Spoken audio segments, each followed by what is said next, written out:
mga kabayan, no, sa paglalakbay po natin, bumungad kaagad sa amin itong, di ko alam kung nangangalakal, kariton, no, pidal o bahay. So ayan po mga kabayan, nakita nyo naman. So puntahan na lang natin para makausap natin sila. Ayun po, oh. Tapos yung may natulog, nakalabas yung paa. Ayun po mga kabayan, yung daanan ng tubig, ano bang tawag dyan? Borong na Bisaya. Oo, ayan po mga kabayan, no. Oh, siguro yan ang may-ari ng ano, ng karito na yan. Kaya tara, puntahan natin. So ayan po mga kabayan, no. Ito yung napansin ko na kariton. Kariton po pala talaga mga kabayan. Pero may tao sa loob. Akala ko wala. Akala ko ayun, oh, na natutulog. Pero nandito may babae. Tapos nandun yung lalaki. Hello! Hi! Ay, may tao pala. Ay, may mga aso. Aso nyo yan? Oo, dito ako sa kabila. Kasi may aso. May aso pala mga kabayan. Parang ba... Si kuya, natulog. Hello, ate. Akala ko ay walang tao. No, akala ko yun yung may-ari. Kumusta kayo dyan? Okay lang po kahit pa paano po nakakaraos din po kami sa pagkain. Pag nakakaraos din po kami sa pagkain kapag nilabibenta po kami kalakal. Minsan po may nagbibigay sa amin ng pambiling pagkain, 100, 50, gano'n. Nagbibigay. Pag may nagpa-vlog din po sa amin, binibigyan din po nila kami minsan 100, 200, 300. Anong pangalan mo? Maymay po. Si Ate Maymay. Tapos, asawa mo itong natutulog. Opo, nagpahinga. Anong nangyari? Saan po kayo galing? Nangangalaka lang kayo? Opo, wala naman po kasi kami bahay. Kasi ang hirap po mangupahan po, mangungupahan po kami. Wala naman po kami pambayad. Kasi katulad nito, magkakakita lang kami, makakabenta lang po kami 3 araw pa bago po kami makabenta niyan. Ito yung mga kalakal nyo, itong mga nakasabit. So, hindi pa agad-agad tumabenta? Di pa po. Kailangan po nyo pang padamihin. ipunin. Opo, kailangan padamihin mga 5 kilo, 8 kilo. Pagka na 5 kilo po, yung lata, 10 piso po yung 1 kilo. Makakabenta po kami sa 5 kilo, 50, ganun. Pag plastic naman po, 5 piso, 1 kilo. So, itong mga nakasabit ng mga kalakal, ito may bakal na. O, ayan, o, medyo mabigat to, may bakal na. Hindi nyo pa maibenta. Pwede na po yun ibenta, pero nagpahinga lang po kami. Yan, pwede na namin mabenta to kahit pa paano, kahit 3 kilo, makabili lang po ng pabili bigas, pagkain, gano'n. Basta wag lang po lumagpas, wag lang po mag 1 kilo, 2 kilo kasi ang hirap pag ibenta po namin 2 kilo, magkano lang po yun, hindi na po makabili na 1 kilong bigas. Ang bigas po ngayon kasi 50 na po. So, paano dito na rin kayo nagsasaing? Ito na yung pinakabahay nyo? Kung saan kayo mapadpad, doon na lang, parang ganon. Taga saan po talaga kayo, Ate Maymay? Ilo po ako, may Iloilo? Kundi Ilongga ka. Ilongga po. Ang asawa mo, Ay, taga Karaya po ang Miag-aw, pero sakop na po na Iloilo kaso ang city, Ilongga. Karaya ang salita. Karaya. Marunong ka mag-Ilonggo. Ay, Kabalugid. Kabalukid? Opo. Nga, napadpad ka di. Kay nag-ubra kami dito sa may Nabaisiya sa Balok. Sang nag-ubra kami, gintunto lang kami. Naobra. Ay, dugay na ko. Kay di rin ako yung nakapanganak. Dito na ako nagkaanak. Dalaga ka pa na dito sa Maynila na. Opo. Tapos ang asawa mo taga saan? Hiwalay na po kami ng una kong asawa. Namatay na nga po. May anak po kayo doon. Opo. Ilan? 4. 4. Nasaan ngayon? Nasa Taguig po nagkaanak. Nasa Taguig. Yung asawa nyo, hiwalay. Hindi na kayo nakikita. Sa mga anak nyo, hindi rin Ay, nakikita. hindi po. Pag may pera po ako, pinupuntahan ko po yung anak ko sa Taguig. Pag may pera po ako. Binibisita nyo. Sa ngayon, wala, ilang 2 taon na po hindi ako nakabigay. Gawa na wala po kami anak buhay. Hindi po kami nakakapag-ayos. Kinukontak ko lang po yung anak ng asawa ko kasi may anak na una. Isa sa unang asawa na namatay din. Kinukontak ko lang po. Tapos, sasabihin ko kung ano nangyari sa mga bata. Tapos sasabihin nila, Ate Maymay, pag may pera ka, dalawin natin yun para masaya naman yung mga bata. Sa ngayon, hindi po ako Yung unang asawa mo may asawa dati. Patay may na anak po. din. May anak. Tapos nagkaanak din kayo doon. Dalawa po yung anak namin. Tapos ngayon, sa pangalawa mong asawa, may anak din po kayo? Ay, wala po. Yun Wala. lang po ang may anak. May anak ako. So alam ba ng mga anak ko na nandito ka ngayon sa Pangasinan? Sa Hindi Tarlac? po nila Kaya- alam na nangangala. Hindi po nila alam na So ilang taon nangangala. na po kayo dito ganito, Ate Maymay? Na yung Dalawang taon. 2 taon ng ganito? Opo, 2 taon na po. Nakarating na nga po kami ng Bicol. Naglalakad lang po kami. Galing ng Taguig. Galing ng may dito, ng Baliwag, Bulacan. Nakarating po kami ng Bicol. Naglakad lang Galing po ng kami. Baliwag, Bulacan, umakyat kayo ng Bicol. Opo, sa Maynaga. Na isang buwan po kami nakarating doon, nangalakal. Tapos pagbalik naman po, isang buwan din po kami naglakad. Pupunta dito. Opo, O pagkatapos dito, na mahinga lang kayo ngayon, saan na naman ang punta nyo? punta po kami ng balik na naman po kami ng Baliwag, Bulacan. Tapos pahinga-hinga naman ulit kami ng 2 araw doon. Dadayo ulit kami ng Pampanga papuntang Arayat hanggang Parang Maghalang. round trip lang kayo habang nangangalakad. Opo, kasi kapag pipermi po kami sa isang lugar, wala na pong kalakal. Kasi yung trabaho ngayon ng mga namamasura, habang kinukuha nila yung basura, pinipili nila po, tapos binibenta din po nila. Kaya kami pong nangangalakal, nahirapan po kami. Kaso minsan naman po, yung mga nagkukulong-kulong, namimili po ng kalakal. Kami So kailangan yung umikot kailangan para kalakal. makakuha kayo ng kalakal. Kasama ang mga aso? Opo, kasi minsan po kapag sobrang pagod na po kami, kasi makakatulog po kami, alas 12 na po eh. Opo. Sinagana po kami na matulugan na maayos, hindi po kami mapagkamala na masamang tao, Opo. gano'n. Nananakawan po kami pag wala po kaming aso, ninanakaw po. Ang po gaganda yung ng mga kalakal aso namin. nyo, oh. Ang lilinis nila, ang gaganda. Diba? Pinapaliguan ko po, nangingi po ako sa gasolina ng tubig. So paano? Halimbawa, kayo, magsae, magluto ng kanin. Paano po Diyan yun? po, kapag hindi na po namin makayanan yung gutom, papasilong po kami sa mga may puno. Diyan po kami magsasaing. Minsan papaalam po kami sa mga may-ari ng lupa, baka pagalitan po kami. So ilang araw na kayo dito nakatambay ngayon sa Tarlac?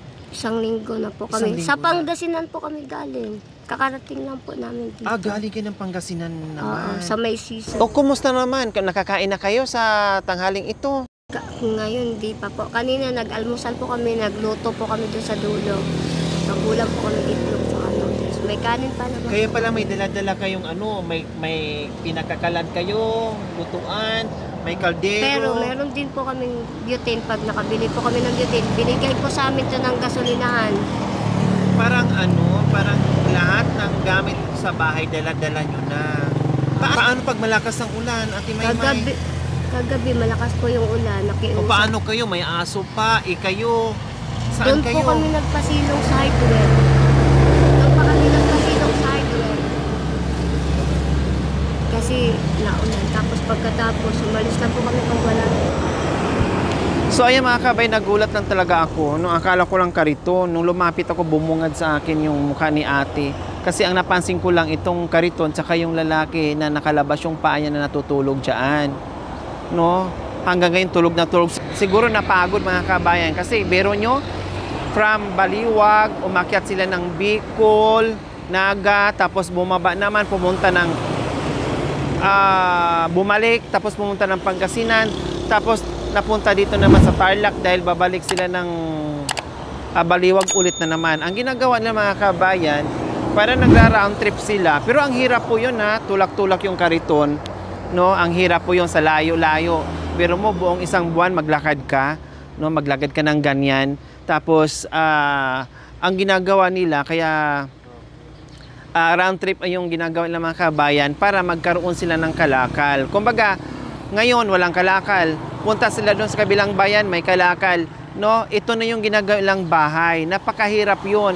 Ayaw din lang mangupahan kasi pag nangupahan daw sila, kung piperme sila sa isang lugar, mauubusan ng kalakal, wala silang pambayad. Kaya ito na yung pinakabahay na. Dala nila yung 2 aso, yung mga gamit na pangluto, matutulog sila kung saan-saan. Buti lang merong mambubuting tao na nagbibigay sa kanila ng pagkain, no? Nagbibigay ng tubig, may nag-aabot ng pusa. Ganun po ang ginagawa nila. Sa bagay, hindi na ito bago sa paningin natin mga kabayan. Talagang meron talagang ilan-ilan na gumagawa ng ganito para kahit papaano makaiwas sila doon sa bayad ng bahay. Makatipid sila kumbaga. Makatipid sila, wala silang bayaran na kuryente, wala silang bayaran na tubig, wala silang bayaran na bahay, pagkain, kalakal lang. At nakakatuwa mga kabayan, ganun pa man, kahit hirap sila sa ginagawa nila.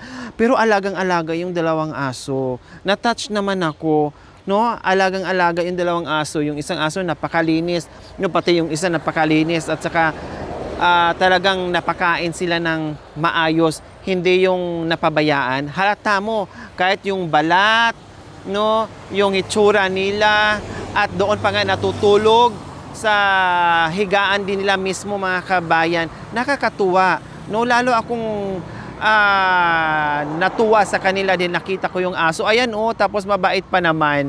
Tumahol kanina pero tumigil din. Ayan oh, 2 aso. Yung isa, ang lalaki pa naman. Hi! Hello! Oh, bakit mainit? Nainitan ka rin dyan? Kumain ka na, ang linis oh. Kita niyo mga kabayan, hindi napabayaan, nakakatuwa. Tapos yung isa nasa silong. Yung tatay niya, nanay. Lalaki. Magkapatid sila? Magkaiba lang ang kulay. O kumusta? May pangsaing pa kayo, Ate Mayma? Meron pa po. Mayroon pa? May bigas pa kayo? Apo, may bigas pa po. Bumili po kami ng bigas. Yan ay galing din sa mga bigay-bigay. Hindi po, yung iba, pag may namigay, meron kami bigas. Pag wala po kami, maubusan po kami, hindi po pwedeng iasa po namin sa ibang tao. Kailangan din po namin magbanat ng buto para makabili po kami ng Mga bigas. ngalakal talaga. Basta pag nabintahan kayo, kahit may bigas na kayo na dyan, Bibili pa pa rin kayo. Oo, para hindi. naka-impact na dyan. Kasi minsan po, pag naubusan po kami, kawawa po kami, minsan 3 araw po, hindi po kami makakain. Tama, kasi hindi naman lahat ng pupuntahan nyo na meron nagbibigay. Katulad diba? nito, wala pong kalakal. Ang hirap po. Sa Pangasinan pa nga ito galing eh. Tama yung ginawa nyo. Hindi aasa doon sa nagbibigay. Pag merong pera, nakabenta kayo, ibili nyo na ng bigas. Diba? So sa loob ng 2 taon, Ate Mamay, kumusta naman ang buhay na ganito? Na hindi nyo po alam kung saan kayo, bahala na kung saan dalhin ang inyong mga paa. Kumusta? Masaya naman po kami kahit ganito po yung anak buhay namin. At least nagtutulungan po kami, hindi po kami nag-aaway. Lagi po kami nananalangin lang sa mahal na Panginoon. Pag kami nagbibigay po sa amin ng pagkain, nagpapasalamat ako agad sa mahal na Panginoon. Kasi lang talaga po ang kapit namin. Sila lang po. Para matulungan po nila kami. Sa pagkain namin sa araw-araw, minsan po hindi na po kami makakakain.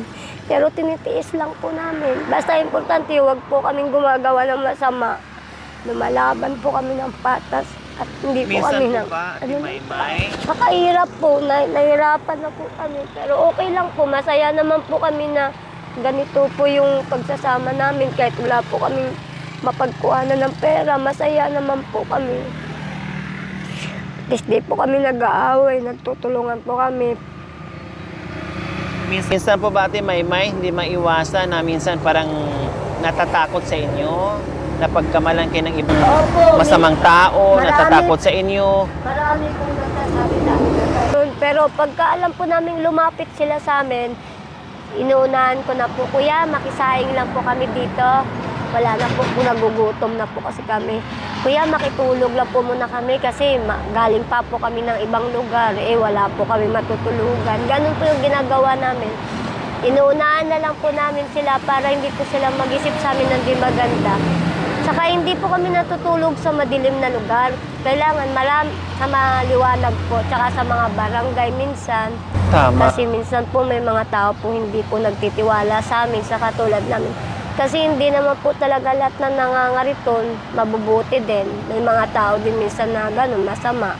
Dahil yung iba po kasi may mga bisyo yun kapag nagnanakaw yun. Kami hindi po, kami gano'n. Talaga po kami naghanap buhay po kami ng maayos. Tapos papaalam po kami. Minsan po binibigyan po kami ng mga pulis ng bigas. Binibigyan po kami ng 3 kilo, 2 kilo. Masaya na po kami doon. Malaking bagay na po kasi sa amin yun. Paano po yun, Ate Maymay? pag pupunta kayo sa ibang lugar na naman, dalawa kayo magtutulak nitong kariton nyo na may buhat-buhat na maraming gamit? Minsan siya na lang po kasi hindi ko na po Nakasakay kaya. kayo dyan. Nahihilo na po kasi ako sa sobrang init. So, ibig sabihin, nakasakay kayo dyan, dalawang aso, tapos tulak-tulak ni kuya ng asawa nyo. Pag sobrang init na, hindi ko na kaya kasi para ako may matay sa sobrang init kasi may high blood po ako eh. Hindi po, Delikado sa inyo. hindi po ako pwedeng magpainit.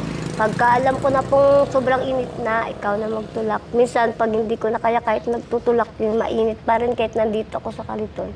Katulad nito, papahinga po kami. Mamayang alas 3, alas 4, lalakad ulit kami. Hanggang alas 11, alas 12 na yung madaling araw. Kasi minsan, yung sarado po ng mga pwesto, hapon na po. Yun, makakatsamba po kami makakakuha ng mga sa basura na tinatapon nila. Hapon talaga yung... Umpisa na naman kayo sa paglalakad. Umpisa na naman kayo mga lakal.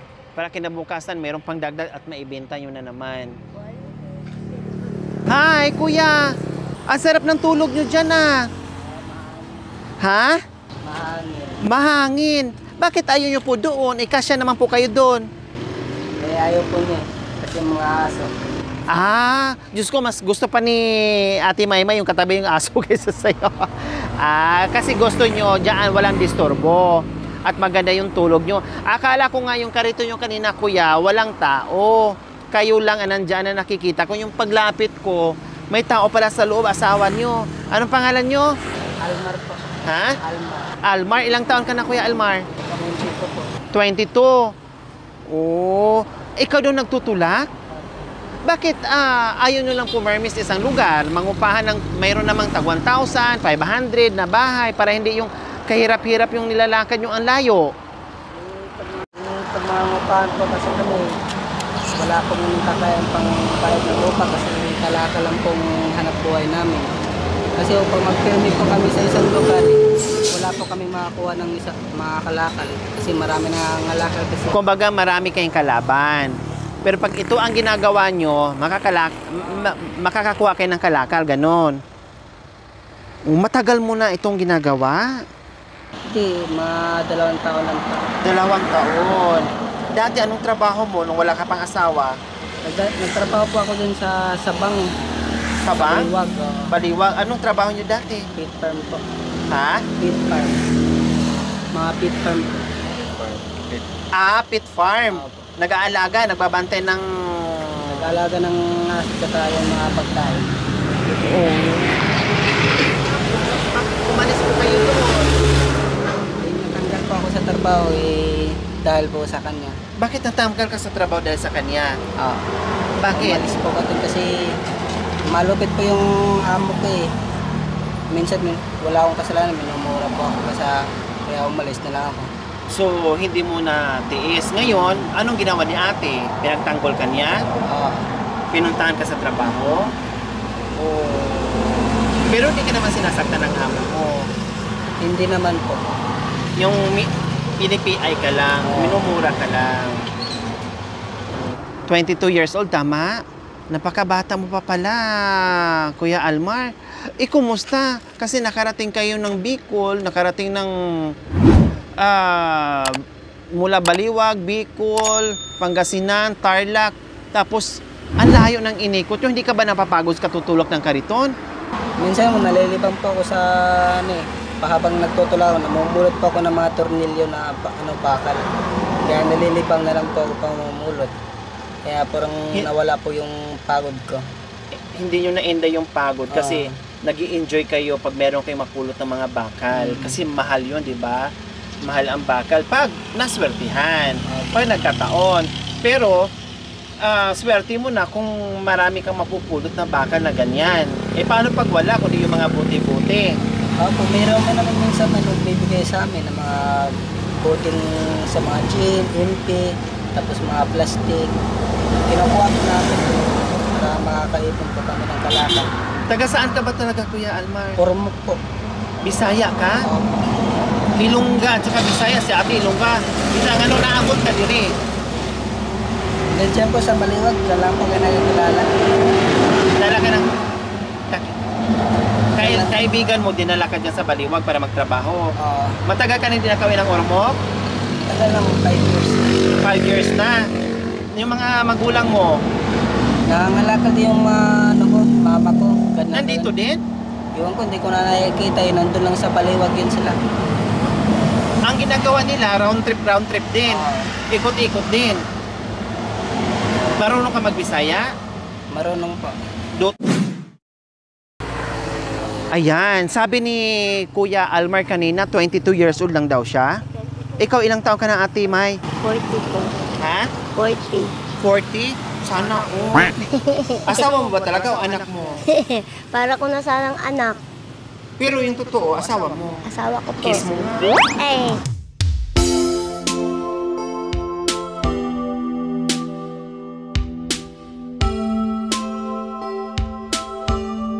Hindi okay lang yon. Wala naman sa edad yung yung pagmamahalan. Hanggang ganyan. Okay, sige magbibigay ako ng pangkain nyo, pambili nyo ng bigas, tapos pagkain ng aso, bilhan nyo rin ng pagkain yung aso, ha? Hindi ko sasanay sila sa dog food. Kamit na po. Okay lang.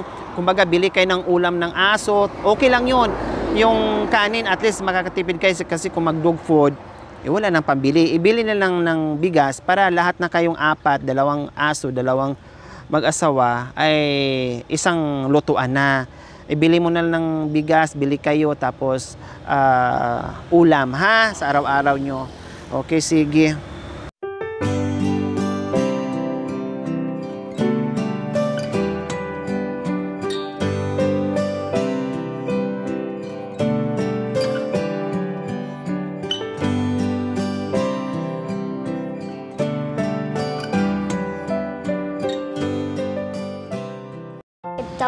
Po. Magkano? Maraming salamat. 5,000. 5,000. Sa buong buhay ko po ngayon lang po kami nakatikim ng katulad nyo na nag-video sa amin na ganito po yung binibigay.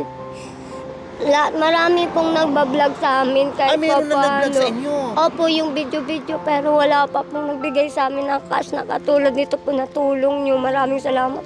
Malaking tulong na po. Binibigay lang po. Okay na po. Pasalamat na po kami kahit binigyan po kami ng grocery. Bigay na rin naman. Grasya din po yun. Opo. Pero sa buong buhay ko ngayon lang po kami nakatikim ng ganito po. Maraming salamat po. Sa iyo ko lang po natikman yung kahit tulong sa amin. Totoong tulong po. Napakahirap po sa amin. Ngayon lang po kami nakatikim ng ganito. Walang Maraming problema. salamat po. Malaking tulong na po ito para sa amin. Okay lang po yan, Ate Maymay. No, tama yung sinabi nyo kanina, namuhay kayo ng patas, hindi kayo masamang tao. No, pinapatunayan nyo na kahit ganyan kayo, namumuhay kayo ng marangal. No, at ngayon, deserve nyo yan para kahit kung saan man kayo pupunta, may pambili kayo ng pagkain, kung makakuha man kayong kalakal o wala, may pambili kayo ng pagkain. Sigurado na itabi-tabi nyo yan, dukot-dukutin nyo just in case na hindi kayo makahanap ng kalakal. So meron kayong madudukot, hindi kayo magugutuman. O masaya po ba kayo? Masaya po kasi may dumating po na katulad mo na nagbigay at tumulong sa amin. Sobrang saya ko po kasi ngayon lang po kami nakatikim ng ganito sa buhay po namin. Maraming salamat po. Malaking tulong na po ito para sa amin po. Nangangalakal. Kuya Almar, masaya ka ba sa biyaya? O anong mensahe mo sa biyaya? Maraming salamat po sa dumating sa buhay namin ngayon na kahit pa paano makakain po kami. May pambili po kami ng bigas, ulam.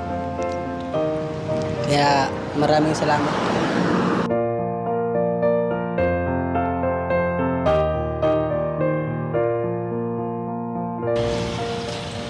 Meron naman tayong napasaya sa hapong ito, mga kabayan. Akala ko nga mag-iina pero mag-asawa sila. No, si Ate Maymay, 40 years old, si Kuya Almar naman ay 22 years old. At nagulat ako dahil ang layo pala ng kanilang pinanggagalingan. Pinagmumulan, ikot doon, ikot dito para mabuhay. Mayroon silang pambili ng pagkain, hindi lang sa kanilang dalawa, pati sa 2 aso na dala-dala nila. So sa hapong ito, meron naman tayong napasaya Kaya maraming salamat po talaga sa walang sawang pagmamahal sa ating silent sponsor from Mondang, California na taga San Nicolas, Pangasinan. Maraming salamat po sa inyong ginituang puso. Naway pagpalain po tayo ng Panginoong Diyos araw-araw. Naway bigyan tayo ng kalakasan ng katawan sa araw-araw. Naway bigyan po tayo ng mahabang buhay. Pang sa ganon, marami pa tayong matulungan na gainla. Sa mga kabayan, huwag niyo po kalimutan, pag-share, subscribe sa aming YouTube channel, Lori Aquino Talita. Maraming salamat po, Gabriel Sasol. Bye! Ate Maymay and Kuya Alpha.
Thank you for watching.